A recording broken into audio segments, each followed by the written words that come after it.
Hello, puzzlers, and not just puzzlers. Hello, VIP puzzlers. We are so grateful. Greg, Andrea, me, everyone is so grateful that you are part of our Patreon community. And as such, you get these bonus episodes every month. And this one, I think, is going to be a good one. This one is... Unlike those others that were kind of okay. They were fine. This is the exception, and it is going to be good. It's going to be good. Definitely going to be good. Yeah. We are going to be talking today about cryptics, which do a lot of wordplay, homophones, homonyms, homographs, the whole thing. And Greg is going to give us a cryptic crash course, a cryptic tutorial. Crash course. I like the way that's alliterative. Cryptic tutorial. Yes. So take it away, Greg. First, go ahead. Remind people, I think all of our VIPs probably know what a cryptic is, but maybe just 30 seconds on what they are. I actually think some of our VIPs could give this cryptics tutorial. Exactly. But hopefully it'll be fun, even if you know everything there is to know about cryptic crosswords. Cryptics are, of course, as many of you know, a kind of crossword where the definitions are a little funky. Every definition has two parts. It has a sort of straight kind of traditional crossword definition of the answer, and then a wordplay part that clues the answer in some punny, wordplay way, which is what we're going to get into when we go through how these work. Right. And they started at least in the UK. They were sort of the UK answer to the American crossword puzzle, which at the time was more about trivia. And the British said, let's do more wordplay. They have sort of trickled in. Now you can find them. Who does them? New Yorker, New York Times, sometimes? Yeah, they're out in a bunch of places. My favorite are the out of left field crosswords by Joshua Cosman and Henry Picciotto that you can find at their website, I believe. And they have a Patreon also, Left Field, Out of Left Field. They're really fun. Lots of great cryptics being made out there. Stephen Sondheim is credited with bringing them across the Atlantic. That's it. He wrote a big article in 1968 in New York Magazine about how great cryptics were and how terrible American crosswords were. Well, as some people say, they're easier because you get two clues for every word instead of just one. True. And like if you don't know the river in Hungary, there's nothing you can do. You know, you can search your brain, you're never going to find it. But with cryptics, you can often figure it out because it's all about wordplay. Yeah. It's not as much about knowledge. Although if you do things like the really hard listener cryptic, it's about not just about knowledge, it's about really obscure definitions of really obscure words and some complicated wordplay. Oh, they can be killer. I mean, the cryptics, I think, are the hardest kinds of. Really when a hard cryptic is the hardest. It's also worth right up front to do a little shout out to the relatively new website, parseword.com. Oh, yes. That I've tried it a few times. I like it. It's a great way to learn, to practice cryptic clues. They get a daily cryptic clue. You kind of work your way through figuring out how it works. If you don't know cryptics, it's a great way to learn. And I believe it was started by Josh Wordle, the Wordle creator. Oh, you may be right. I could be wrong, but I think so. 7 out of 10 chance. One way or the other. That's good enough nowadays. I looked at Parseword recently, and they had a nice clue. The clue was Martin embracing a spaceman.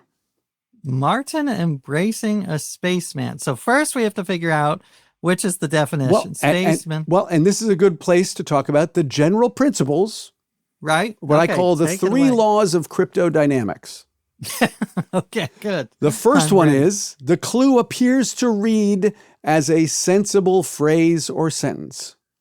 Okay, yes. So that one, for instance, it's a sentence. Martin embracing a spaceman. It could be happening right now. Some guy named Martin could be embracing a spaceman. Yeah, listen, there's been a lot of news about UFOs, so sure. Well, I was thinking spaceman in the sense of astronaut. Martin could be up on the International Space Station. I see. Yes, lovingly hugging another spaceman. So it could be happening. Makes sense. So that's the surface sense. The surface sense is totally irrelevant to the solving of the clue. In fact, sometimes it kind of leads you in a wrong direction, but it is just a fun kind of, you read the clue and it should sound like it's sensible. Martin embracing a spaceman. That sounds like There a you go. A reasonable little thing image could for imagine. So the second law is cryptic clues have two separate parts, both of which point to the same answer. So there's the definition part, like the one in a standard American crossword, and there's the wordplay part, right? Right. Yes. And that takes us to the third law, which is either of the two parts may come first, and they will never overlap or intermingle. Ah, so you could have the definition. So Martin could be the definition, Right? or part of the wordplay, or it could be at the end, the spaceman. Spaceman could be the straight definition, and then Martin embracing would be the wordplay part.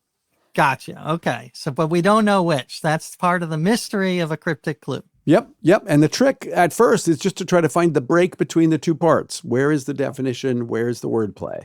Right. So what do you think about this one? Martin embracing a spaceman. Well, first of all, how many letters? They do give you the also letters. very good, important to note. It is 7 letters long. 7 letters. All right. Well, Martin, I'm guessing, is not the definition. There is a bird called a martin, Yep. but I'm There are not. famous people named Martin. You could be cluing Luther. That's true. Right? Martin. Or Sheen. There could be a Sheen. Exactly. Now, I do know. Steve Martin? Oh, yeah.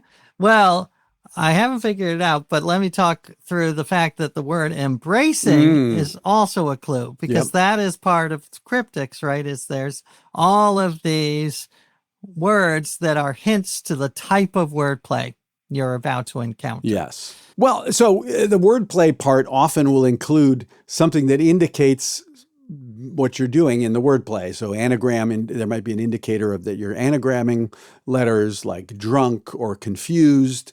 In this case, embracing sounds like you are wrapping a letter, you are hugging a letter, you are putting a letter inside another group of letters. Right. So I'm guessing Martin embracing A. Mm-hmm.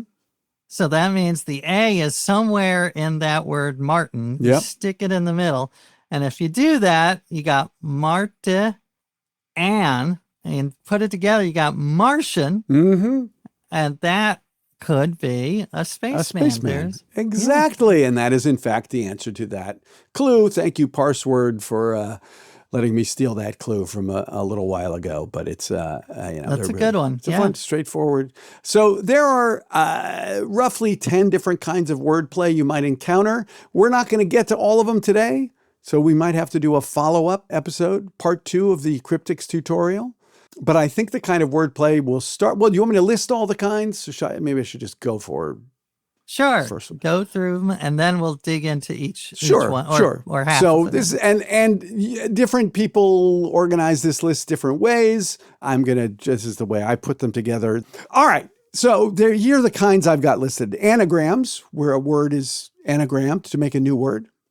Right. Charades, where 2 or more words are put in order to form the answer words. Okay. We'd play those on the show sometime. Yeah. Containers, that's like an example. One word is contained within another word to get the answer word. So A inside Martian. Inside Martin gets you Martian. There are homophone clues, words that sound like the answer word. Right.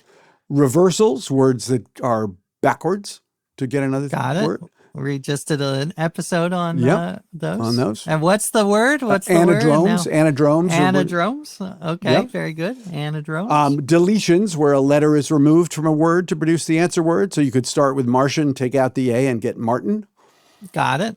Double definitions, kind of an interesting variation where 2 definitions are given for the same word.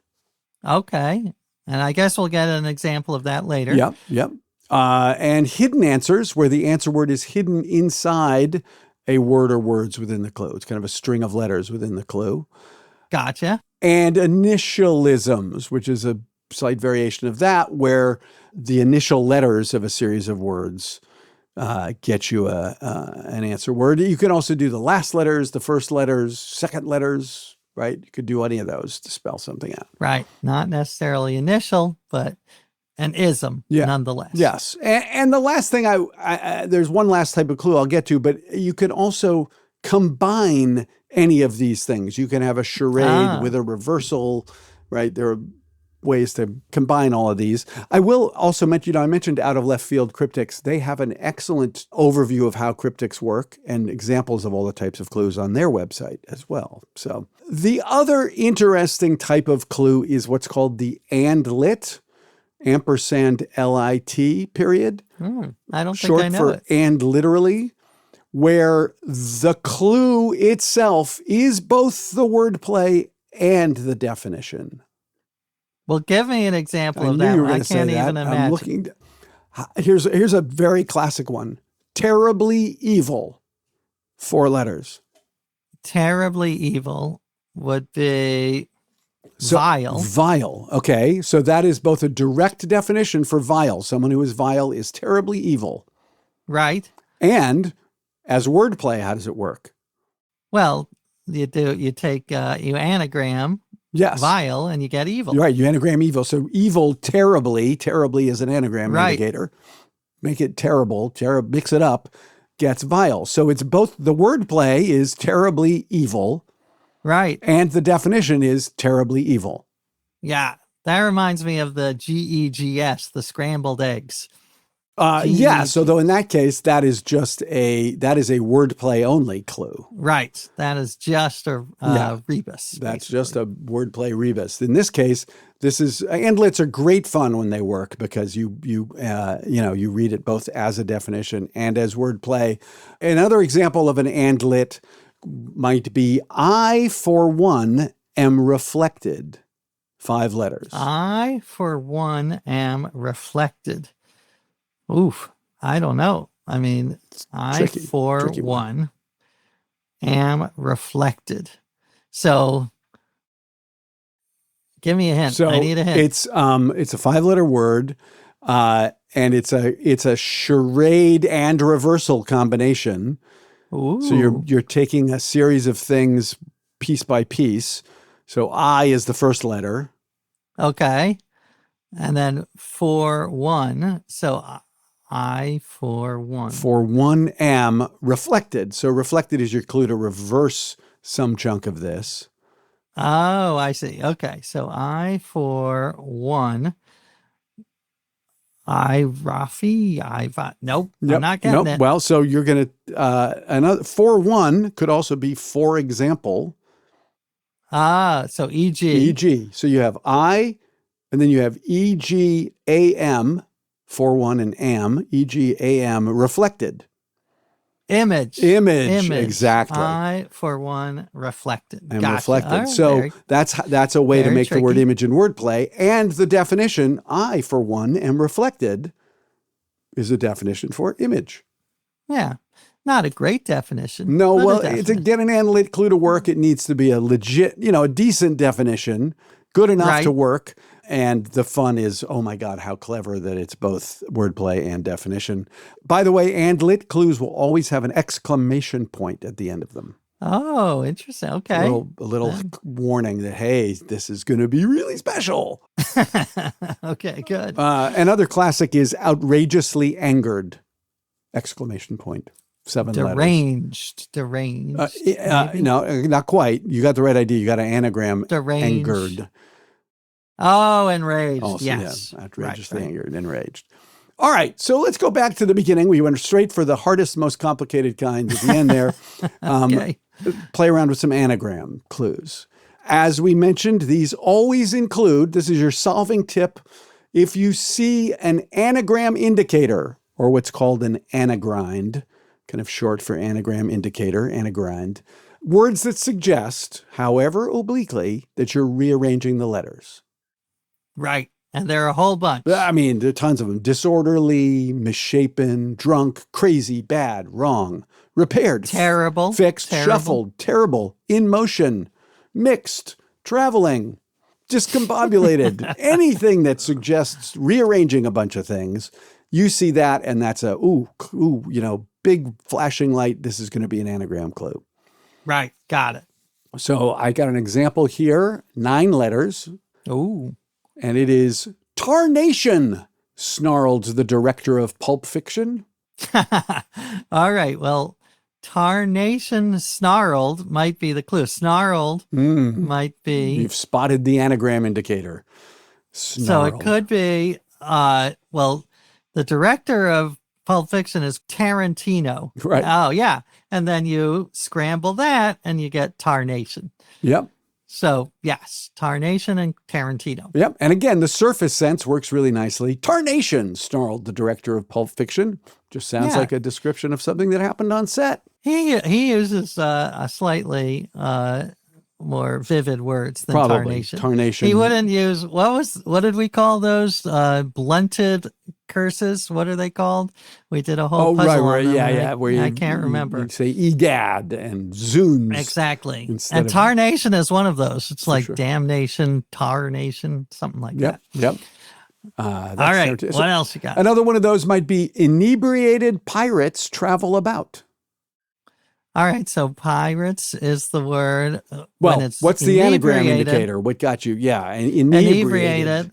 So you got to take pirates and move it around, which I'm having trouble doing in my head. What is the what's the definition? Want to point out that this could be tricky, this clue, because another anagram indicator could be travel about. Oh, so how's it? It could. It's not. You are correct that you're going to take pirates and anagram it to get a word meaning travel about. But it could have worked the other way. Travel about could also be an anagram indicator. Whoa. Okay, that really knocked you off your stool there. That I'm inebriated. That's the problem. All right. Well, these I do have to write down. Anagrams are helpful written down. You know, if you write the letters in a circle on the page. Oh, yeah, that is easier to see how they might mix around because you get the order. All right, trapes, exactly. A word meaning travel about is trapes. And by the way, let me just emphasize that is such a good tip. When you're trying to anagram something, don't write the letters in a row. Write them in a round, sort of like spelling bee, without the center. Or in a little mess, I like a little petri dish of letters. You know, when you look through the microscope and you see all the little organisms. Like alphabet soup. Alphabet soup. Bowl. Then you can, in fact, the best way to solve an anagram is to make some alphabet soup. Perfect. Ladle the letters you need into your bowl. Exactly. Stir them around until the word appears. It's the fastest way. Fastest way. No question. You heard it really here. And we'll be posting our recipe for alphabet soup later. Here's one more, which is a great example of a couple things, couple tips here. The clue is doctor is venal. Okay. Dash. Doctor is venal dash get a preacher. So that's the whole clue, and the dash is part of it. That would make it sort of reads as a statement, right? Doctor is venal, M dash, get a preacher, right? Okay. You got a venal doctor in the house. You need a preacher to try to clear the sin out, right? Wow, that's hard. Well, so that one, let me just write that down. Sure. Doctor is venal. Venal is spelled venal, of course. So venal could be one of those like terrible evils. Yep. That means to mix it up. So if that is the case, doctor, but it could also be how many letters? Because that's 10 important. letters. So is doctor does that work? 1, 2, 3, 4, 5, 6, 7, 8. But I only have 8 with doctor is. Nope, that's not what you're going to anagram. Oh, so doctor. 2 principles to point out in this one. Doctor is venal, M dash, get a preacher. Always ignore punctuation. The punctuation in the clue as given is not necessarily part of the actual wordplay / definition clue. So ignore that dash, even though it helps make sense in the surface. Doctor, what's another anagram indicator in the clue doctor is venal, get a preacher? Another anagram besides venal? Yeah, because venal is not the anagram indicator. Oh, I see. Yes. Oh, I see. So doctor could also mean to mess it up. Yep. And just to highlight another principle here, what is a noun in the surface reading, doctor, right? The person, is a verb in the wordplay. You are going to doctor, you're going to change, is venal get a. Okay, I like it. So I'm going to do that in my circle. Venal is geta. Venal and you're looking for a word that means preacher. Oh, evangelist. Evangelist. Very nice. Oh, very nice, tricky. right? Very tricky. Yeah. That's a fun kind of wordplay. I love anagram clues where you don't expect that to appear. You've got is venal geta, and you're like, what is that anagram into? And then it's just evangelist. And you're like, oh, that's very nicely constructed. So Yeah, those are some evangelists are venal. Yeah. Not all, Well, but some. Some might be, but that's not what we're saying here. We're saying the doctor is venal. Get a preacher. There you go. So that's your anagram clue examples. Again, the way to spot those is to look for those anagram indicators. They won't always be used that way, and clever cryptic constructors will insert them, as misdirection. But if you see things like shuffled or wrong or doctor or mix up, you might be looking for an anagram. Got it. Shall we do some charade clues? Why not? All right, charade clues. We do this all the time on the show. We do charades where you are taking a longer word and splitting it into smaller parts. Right, which was originally, before charades was the game where you act things out. There were literary charades, and Jane Austen used them. They were popular in France in the 1800s. And you break a word into different parts and give clues to the different parts. Yep. And charade clues will give you clues to the sections, the pieces, or to give you the pieces themselves. And then you will put them all together to get the answer. Ah, okay. For example, sailor attains goals. Sailor attains goals. Again, a great, the surface is very nice. Sailor attains goals. It's a description of a sailor who's attaining her goals. He lands at the dock. Yeah. That's his goal. All right. Well, that 7-letter answer. 7 letters. So first we have to figure out, is it sailor or goal? That is, or goals. That is the definition, the straight definition. Right. So one way to approach solving a cryptic clue can just be to look at either end and say, well, if sailor is the definition, what's a 7-letter word for sailor? Right. Or mariner. Goals is the definition. What's a 7-letter word for goals? And sometimes look for synonyms. If you have some letters in the grid already, oh, this starts with, T, then you go, oh, well, I can guess what that might be without ever figuring out the wordplay. Right. All right. I think I got it, only because this word for sailor is a very crossword puzzle word. Yep. You don't ever say, hey, Tar, nice to see you. Come on up and see me sometime, Tar. But TAR is a synonym, an old-timey synonym for sailor. So you have tar for sailor, and attains is gets, and targets is a noun synonym for goals. Yes, targets. Exactly. Well done. And, the way to look at these clues, sometimes it's helpful to draw a line between the two parts. So if you draw a vertical line between sailor attains and goals, you can see, okay, goals is just a definition.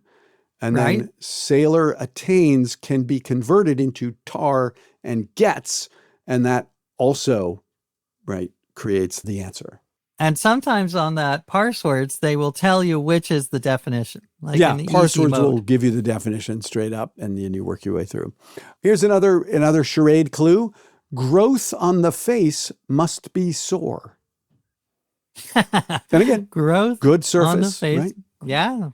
It doesn't have to be sore, but it's, often is. So growth you on see the face. somebody with a growth on their face, you say, wow, that must be sore. And they say, oh, yeah, it's really bothering me. So how many letters? 8 letters. Good question. Yes. 8 letters. All right. So growth on the face. So that could be the definition. So immediately I'm trying to think of synonyms. Pimple, that doesn't quite work. Wart, goiter. None of those are working for me. So growth on the face must be sore. What is it? Must be sore. Growth on the face must be sore. So maybe it's sore, S-O-R-E. So growth on the face could be, then you would break it down. Growth on the face and must be. Right. So are those the two for charades? No. Oh, okay, good. You were right the first time, actually. Growth on the face, is the clue. Okay, The so direct growth on the clue, face is direct the definition. clue. So must be sore are the two that you're charading. In this case, there Is are that- two parts. Yep. Could be more So than two, must- but only two in this case. Must be and sore. So sore could be hurt. Sore could be angry, ire, annoyed. I don't know. Growth on the face. I'm going to go back to trying to come up with blister, mole. It's I don't know. this is a little bit of a not punny. It's not punny. It's pretty direct, but it's you hear growth on the face and you think of some aberrant, Right. just thing that's coming up on your face. This is something else that grows on your face that's not aberrant. Oh, okay. And So it yes, must could be a sore. must is well. It could be mustache. Must ache. Must ache. Yes. Is To be sore is mustache. to ache, and must and ache gives you mustache. Well So done. one of them stays the same, and the other is a synonym. Yeah. So must Yeah. ache. That's again, Mustache. right. You take must just as it is, and then you find a synonym for be sore. Very clever. Very clever. This one's pretty good. Friend follows child completely. Friend follows child completely. So Yeah. first, 7 Well, letters. first- 7 letters. all right, 7 letters. Well, tell me, I'm going to guess completely is the straight ahead definition. Okay, good. Good guess. All right. So that's right. That's right. Okay, good. All right. So completely. And then how many letters? 7 letters. 7 letters. And what was the first part of Friend follows child.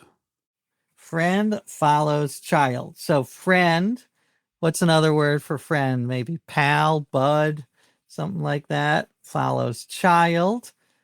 And child could be kid completely. Oh, interesting. Now, there's something else going on with the word follows here, which you might Right. have. You kind of reverse it. So pal could be at the end, or tot. Right. So in It this could case, the be- charade, instead of just presenting the parts straightforwardly, it's telling you something friend, a word that means friend, follows, comes after a word that means child. Yes, I think I got it. You I got got it? it. Because Okay. the child could be a tot. A tot, T-O-T, tot. Yes. So that goes 1st Mhm. because you reverse it. And then a friend could be ally. Mhm. So tot ally would be totally, Yep. which is a synonym for completely. Exactly. Very tricky, very tricky. Should we do one more type and then for part 2 we can go through the others? Sure. Let's All do right. one more type. One more type. Next on the list would be the container clue. That's like the example we started with, Martin. Right. And A contained in Martin gets you Martian, right? So Got it. one string of letters is contained in another one, or So we plop something right in the middle Yep. of another word, and voila. And here's We your have a new solving word. tip. Your solving tip is that all container clues include a word or phrase indicating which part goes inside the other. Oh, how does that work? So like Martin embracing I see. spaceman, that shows you that Martin is containing the A to get you a word that means spaceman. That's very helpful. Yeah. Actually. It's kind of like the anagram indicator. If you see Yeah. an indicator of something inside something else, that would be Right. your hint, your All right. clue. Let's hear some examples. Let's see some examples. And some of the kinds of words you'd look for. Words that indicate A goes inside B would be inside, within, interrupts, fills, right? Hugs. That would be going outside something. Would be around, swallows, embracing. Right. Without, right? Without is a very tricky word because it could mean take away a letter, but it also could mean without. When something is without something, it's on Right. the outside of something. Oh. Tricky. Those cryptics are very cryptic. All right. What else? Well, let me hear a couple of I'll embracers. give you an example. Discovered calf in grass. 8 letters. All right. So then we know that grass is the one that's holding the holder, the container, right? Mm-hmm. And then, so calf is the thing that is Calf going will in be it. in grass. Exactly. Calf in grass. And the definition And, is discovered. and how many letters? 8 letters. All right. Well, and it's not gracaphilas. So we know that there's going to be some synonyms going on. Yeah. Yeah. So calf could be cow. It could be, calf. It could be the verb calf. And grass, that's tricky too. So now I'm going to go to discovered and see if I can come up with some synonyms that might give me. So it is discovered, and it's calf in grass, discovered, 8 letters, discovered, found out, reveal. Oh, revealed. There it is. Oh, look at that. Very good. There it is. Revealed. So how does that work? Well, veal is a calf. Mm-hmm. When it's been killed. That's delicious. And it's on a plate. No comment. I understand. And then grass is a reed. A reed. So you put the R-E and then veal and then the ED. Yep. You contain revealed, one inside discovered. the other. Well done. Well done. Thank you. We'll do 2 more of these containers and we'll call it a day. Perfect. Russet bears are raised. Now, how is bear spelled? Oh, good question. It's spelled like the animal, B-E-A-R-S, right? I like the image of this. Russet bears are raised. These kind of red-hued bears are being, maybe they're being lifted over the heads. It's a circus, and the people are raising them in the air. Or maybe it's a bear farm. It's a bear, not a farm. What do you call it? Like a bear... a den, perhaps? Yeah, well, right. It could just be they're being raised by their parental bears. Or it could be a little place where the red bears, maybe the red bears are kicked out of the cave by the brown bears, right? If you have a brown bear has a baby bear that's red, it kicks it out. And there's the bear rescue center that takes those bears in and raises them. Well, those are all lovely little narratives. Yes. So you can create your own narrative. They don't help you solve the clue, but they're fun to think about. The russet bears are raised. So how many letters are we talking? 6.